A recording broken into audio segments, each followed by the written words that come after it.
Welcome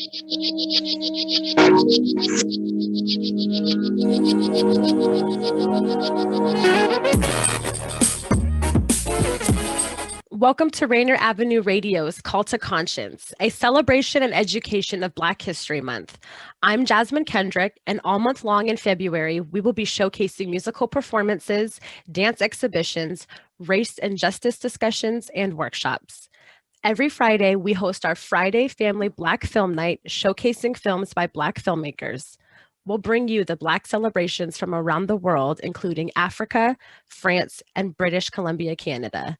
This comprehensive celebration will also explore the Hartsfield Slave Quilt Collection, the 100-year anniversary of the destruction of Black Wall Street, and interviews with Seattle Black history makers. It's all powered by and thanks to the Urban League of Metropolitan Seattle. Today's guest is Dawn Mason, Washington State's first African-American woman to be elected as a state representative and Elder of Distinction with Africatown, Seattle. Miss Mason, thank you so much for taking the time to meet today. It's an honor. And also, I see you already shaking your head. Go ahead and correct me. So I'm not the first Black woman to be elected to the legislature. Okay. Actually, Peggy Joan Maxey is the first. Okay. And she served for 6 terms. Wow. There was 2 others who were appointed, but I'm the third to be elected to the legislature, second to the House of Representatives. So the reason that we get this right is that when people do your radio stuff will go into archives, and when people do research, they will quote that. So we want to do that correction and have Absolutely. Thank you. Okay? So, and I want to give all honor to Representative Maxey. I spoke to her about a month ago on the phone. She's still up and going, and it was so good to speak to her. Rosa Franklin out of Tacoma was elected, and she was the first Black woman to be in the Senate. Then there were some guys hanging around. I think that Sam Smith was the first Black to be elected into the legislature, who lived here in Rainier Valley. Oh, incredible. Then he went on to be a city councilman. Okay. Well, Ms. Mason, I do like to kick things off here. And my co-host and I have actually been asking everyone that we've been speaking to in honor of this month, of course, what does Black History Month mean to you personally? And how do you like to celebrate or honor it? Because I think that it's a wonderful idea that needs to come to pass. We need to get rid of Black History Month. It's an insult almost now. It was great maybe 40, 50, 60, 70 years ago. But the new generations need to make sure that our history is American history, and it's infused in all that's done and said. I just got off the chat with my son's music teacher. He's in 1st grade, and explaining to her how you infuse Black history into, and then how they need to be careful, because this white people singing lift every voice and sing is not good. They need to let it go.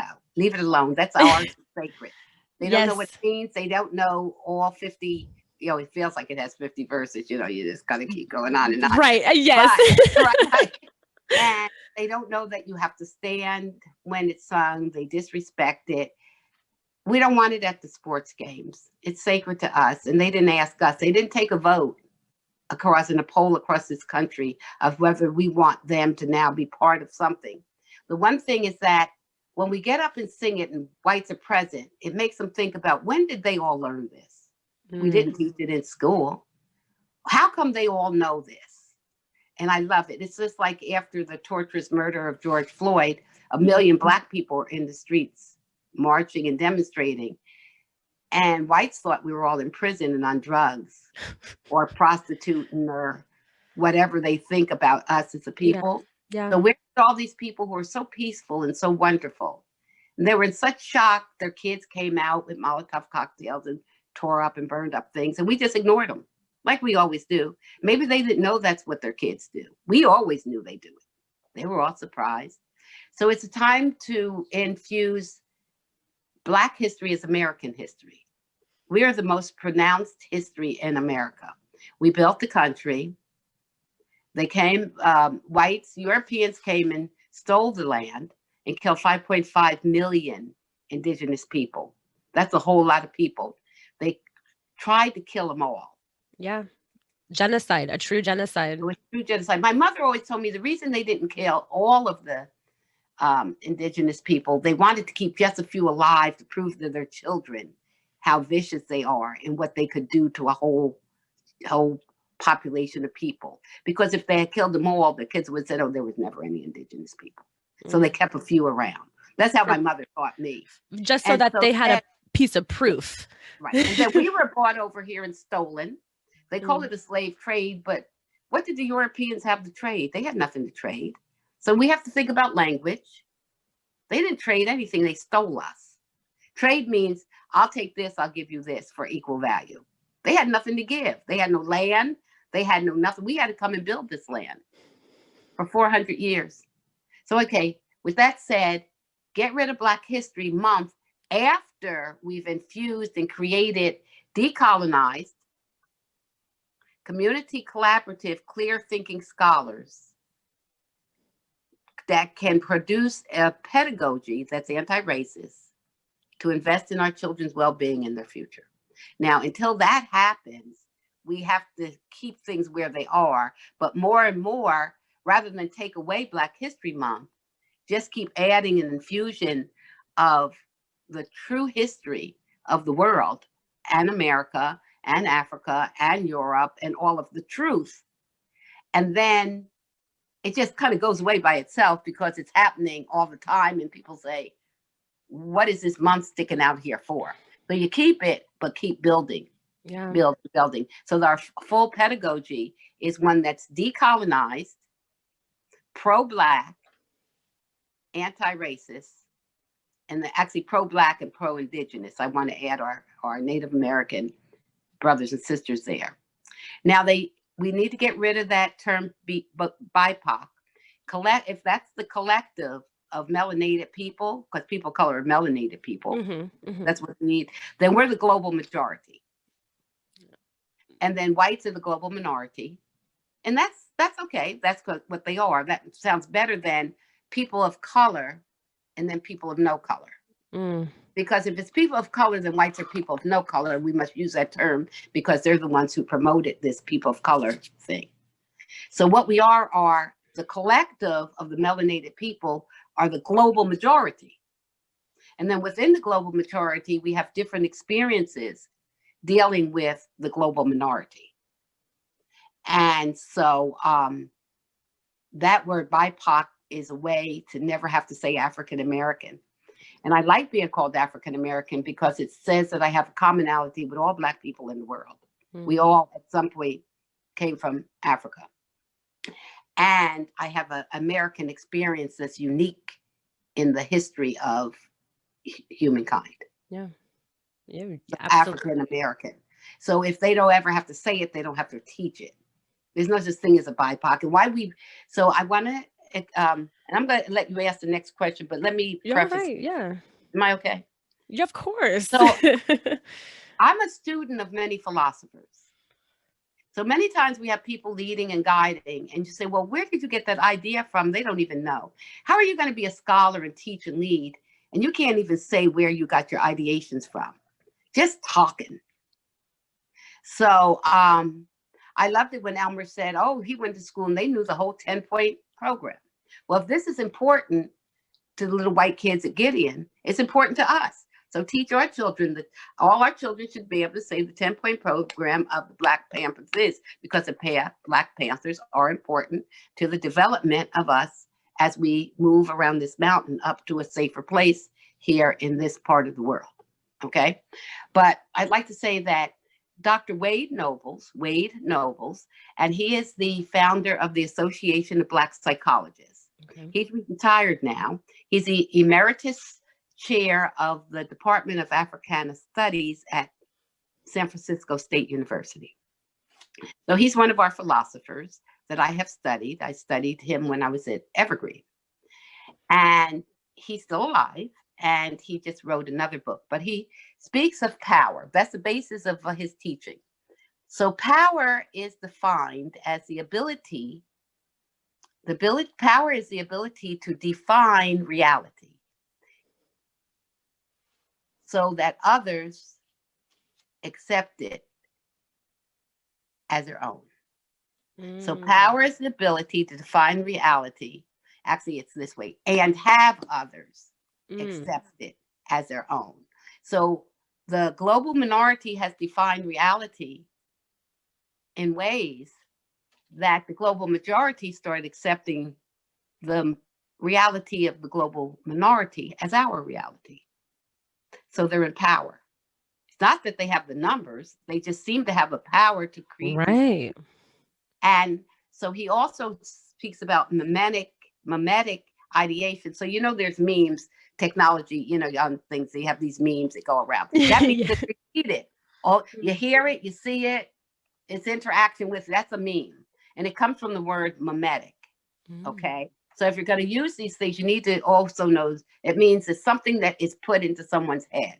So he says that we have mimetic ideations, these ideas and thoughts that have been going into our head for 400 years and in the heads of whites that become real.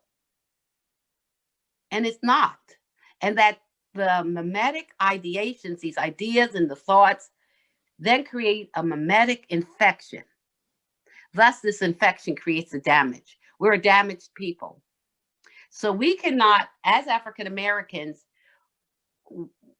Martin Luther King, in an interview in 1967, said that elements of his dream was a nightmare.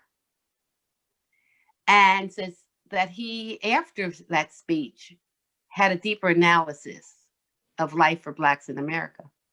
So if the speaker and the writer of the dream speech said that, why then do we make our children memorize that for 50 years? There's something very wrong and sick about that. If they're going to memorize it, at least it has to be memorized next to the deeper analysis. Because his last great speech was at Riverside Church in New York. Incredible speech. And he never stepped back from that. It was so powerful that they assassinated him. But yet we don't know anything about the Riverside Church speech. But we know the dream speech, which the writer of the speech said it was a nightmare. That's the mimetic ideations that create the mimetic infections that damage us. So in this interview, he also said that immigrant populations have a hard time in America, but they have ability to get around systemic racism.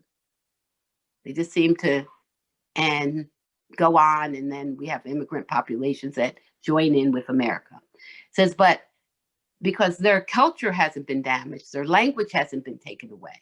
They didn't have to suffer for 400 years under brutal systems that have, you know, followed till today. So he says that Black Americans are damaged, and that we have historic racism, we have institutional racism, and also, as with immigrants, have systemic racism. But other groups don't have to go through the institutional, where they're written into the Constitution, and or the historic of 400 years, like African Americans and Indigenous people. So once we can isolate that out, we can solve the right problems. But if we can't talk about it, and we let those who create the oppression name us BIPOCs, and we accept it, we might as well just sit down and do nothing. And let them continue to erase us. Exactly. Or try to. Right. So you can ask me a question. No, that was beautiful, Dawn. Thank you. That was very insightful. I don't know if you could tell, but I was taking notes myself. Yes, I think I told you, but I think I want people to start hearing and listening and looking. Now we have our contemporary philosophers. We have Ta-Nehisi Coates. Yes. We have Ibram Kendi.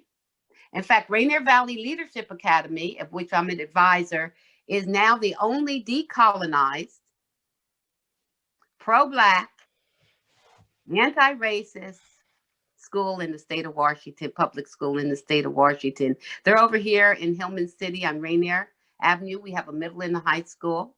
We are working on getting elementary school. We are going to do a cohort with some of our high schoolers at Rainier Valley Leadership Academy and out of the traditional traditional public schools that Dr. Keisha Scarlett is our academic director over there. She's brilliant, and I work closely with her, and we're going to do a cohort with Kenyan students. Kenya has the best education system in Africa. As we know, the students out of Africa are writing essays for our students in the top 10 colleges. They're excellent. They're so brilliant and it's a mill, they call it. So a lot of these white students have the money to pay other people out of the country to write their essays, and they sound so brilliant. Well, just know that a lot of them are coming out of Ghana and Kenya, Nigeria. Okay. That's crazy. Yes. And so, but it's true, because the myth of the academic gap, it's just a myth, it's a lie. So let's turn this upside down. The map was turned upside down. Africa is really at the top of the globe, not at the bottom. Mm. And it's a larger continent than it's shown. Mm-hmm. And so if we turn the map upside down, so will the gap be turned upside down. So Black will be at the top.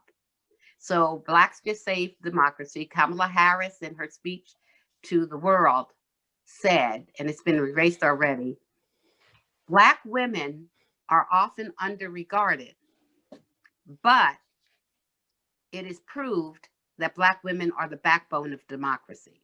Now, she said that in a speech to the world. Now, they'll quote everything she said, but they won't quote that. But Black women are the most educated group in America, Black women.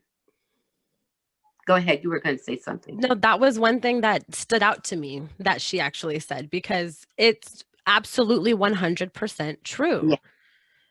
We are the backbones. We are the backbone. We voted, 96% Black women voted to bring Democrats back in, to voted for Biden and Harris, and also for the senators that flipped. We flipped America back to democracy. Black women. White women, 6% voted for Trump and to make America great again. And that was more than the last time. It was more than the last time. So when we're speaking to white women, and there's 2 white women, one of them is a Trumper.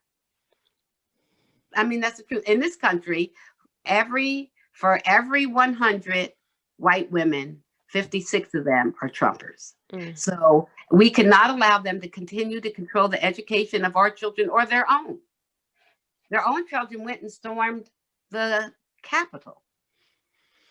And their own children are shooting our children in the back. So hearing you speak about this and your passion, I wonder, was it things like this or personal experiences that led you to run for representative? I ran when you did that, or on the fact that I thought that we out here in Rainier Valley were the most diverse community. I am a strong voice, and I have a distinct voice. Once people hear my voice, they always know my voice. They like to bring on Dawn Mason, the voice for the 37th district.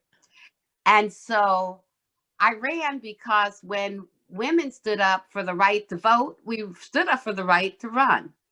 So I didn't think we were being represented. I'd ask people, I did a poll, I'd be at the store, who is your state representatives? And they'd always say they don't know. I said, well, I would like to be it. My name is Dawn Mason. You'll never forget my name. And no one ever forgets Dawn Mason's name. You'll never forget it, will you? I never will. Trust me. And you're young. So even though I haven't been in office in 20 some years, I'm still a name that resonates. Most likely people will know my name more than they know the people that are elected in the office, because I never stepped away from the people. I stayed in Rainier Valley when Blacks were leaving and going to Canton, Auburn, and Covington, and people can do what they want. I believe in choice from the cradle to the grave. People get to do whatever they want. That's the way God created us. You get to do whatever you want. But they were all leaving. So I thought, if all the strong families left, who would be here? So I stayed. I built a brand new house in the middle of Rainier Valley. I don't even have a neighborhood associated with my name. They want to be Hillman City. I actually live in Hillman City, but I live in Rainier Valley. That's where I live. Okay. and all these little neighborhoods. Now they have East Columbia City and Right. Columbia. Right. So gentrifying, so stupid. Why don't they just move into a place and shut up? Just quiet. Don't change it. We were doing fine. I feel the same sentiments. Yeah. So my experience was around education. So it's all the basis of all I think is how are we going to educate our children and children of others in a way that the truth is told. And all I want is just unravel the lie and teach the truth. The best way to unravel the lie is just have the courage to speak the truth and stop and see that the truth has a value. Truth is easy. It just see how when I spoke the truth, it was no debate. Right. Lies always have a lot of debate around it. This doesn't even make sense. I can name my philosophers: Ta-Nehisi, Carter G. Woodson, Elijah Muhammad, Marcus Garvey, Noble Drew Ali, Kwame Nkrumah, Julius Naimi,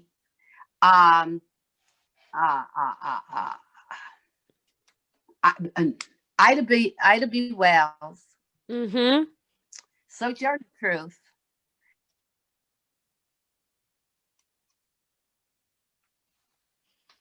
Oh, lost you for a second.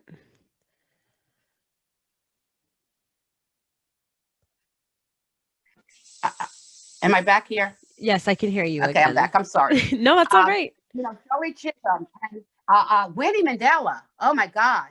So when I think of you young people, I think of Wendy Mandela and the model she had of the soccer team. Soccer players, they were really her young warriors. Okay. She called it the soccer league, but she was training them to be leaders. So you young people, I think of y'all as my soccer league.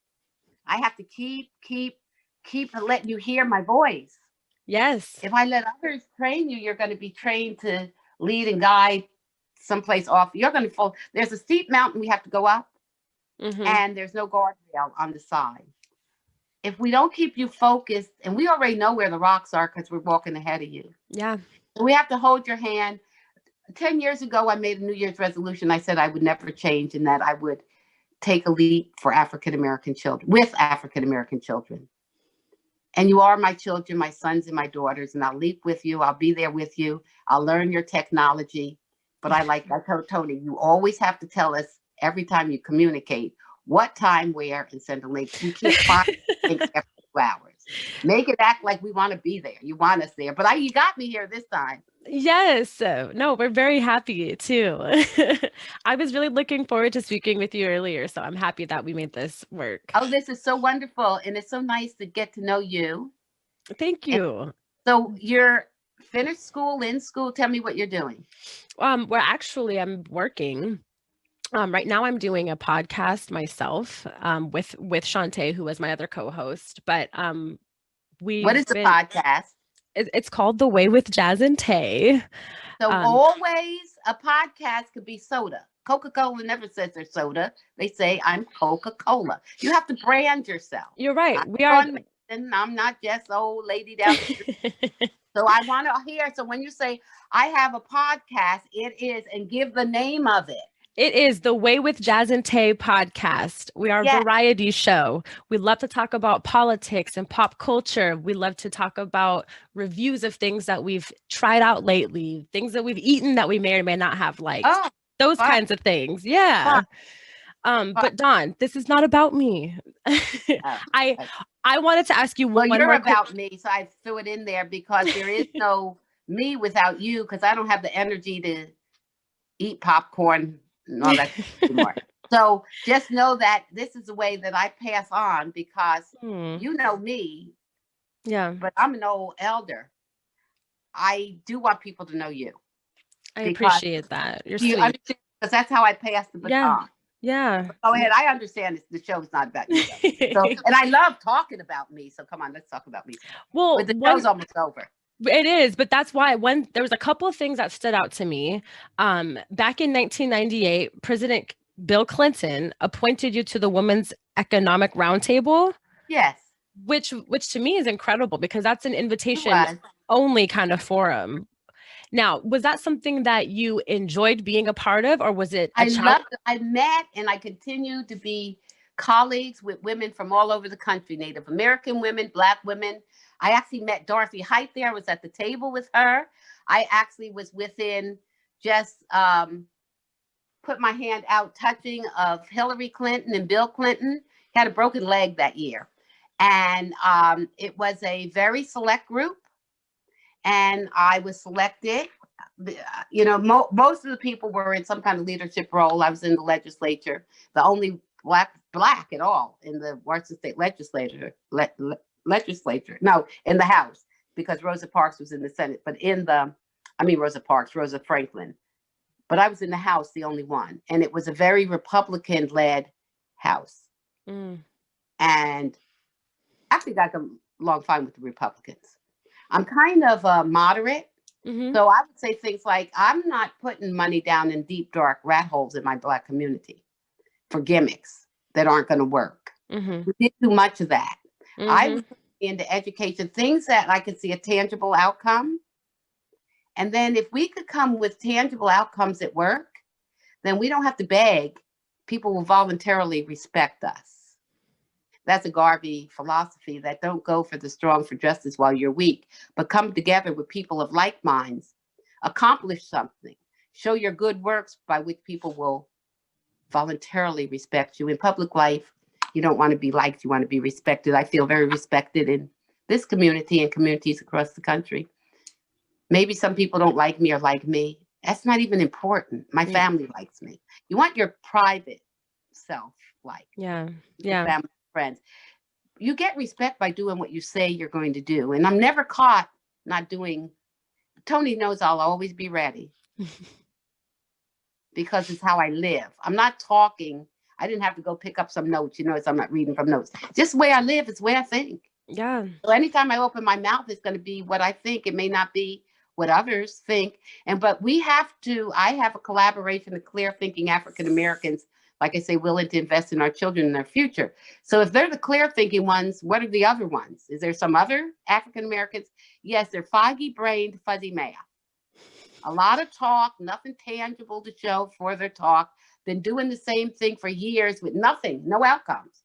It was bad when you started talking and getting funded, and it's bad now. They have I have organizations where we actually have real buildings that have been paid for. They're giving our buildings away. They gave everything away. Blacks, fuzzy brain, fuzzy math. They just gave our whole community away. Now I'm with Africa Town. We're trying to get it back and build up. And it's going to not look the same. It's going to look different. But at least we'll be self-determined. Yep. We'll be able to maintain those things that we acquire. We had people who scrubbed floors and did domestic work and did hard work to acquire our churches and homes and we had one generation, maybe two, came and just gave it all away. Just gave it away. Yeah. Now we have to get it back. Yeah. And they are the same ones that whites continue to love. Did you lose something and give it away? Yes. Oh, we want you to be our advisor then. But they won't get the advisors of those who have accomplished something and have something to show for the hard work and that we're maintaining. And so we're passing the baton to young people in a different way than maybe actually batons, they were just held and taken to the grave with them. Old people wouldn't tell you nothing. Right. I would love to tell you young women I was married for 38 years with a wonderful husband. Actually, I've had two husbands. And I would love to tell you the truth about Black male-female relations, because y'all got it all twisted and all wrong. That I feel like is a whole nother conversation. I can't do it on the radio, though. I don't disagree with you at all, Dawn. I would love to. I think us older women should tell the truth to you younger people. I would love to hear that. And even if it's a female-female relationship. Yeah. All of this lesbian and trans, that's not new. Harlem was filled with trans people. We loved them. And with lesbians and they used to, and gays, and we had them in our family. This whole thing, like it's new. I don't know if it's new to whites, but Blacks have, and we love them. Yeah. Yeah. You know, my, They're all in our families and stuff back yeah. to 1900 and before. They've always been. It's not like this wasn't invented. No. People are born the way they're born. They didn't. Well, God just started having people born this way. No. Well, Miss Mason, it's been lovely talking to you and learning more about your impact. Thank you so much. You're welcome, Jasmine. It's been a pleasure. Thank you for inviting me on your show. Of course. Again, you guys can all catch musical performances, dance exhibitions, race and justice discussions, and workshops to celebrate Black History Month all month long this month in February. Visit the Rainier Avenue Radio website for a schedule of events. Until next time, goodbye, everybody.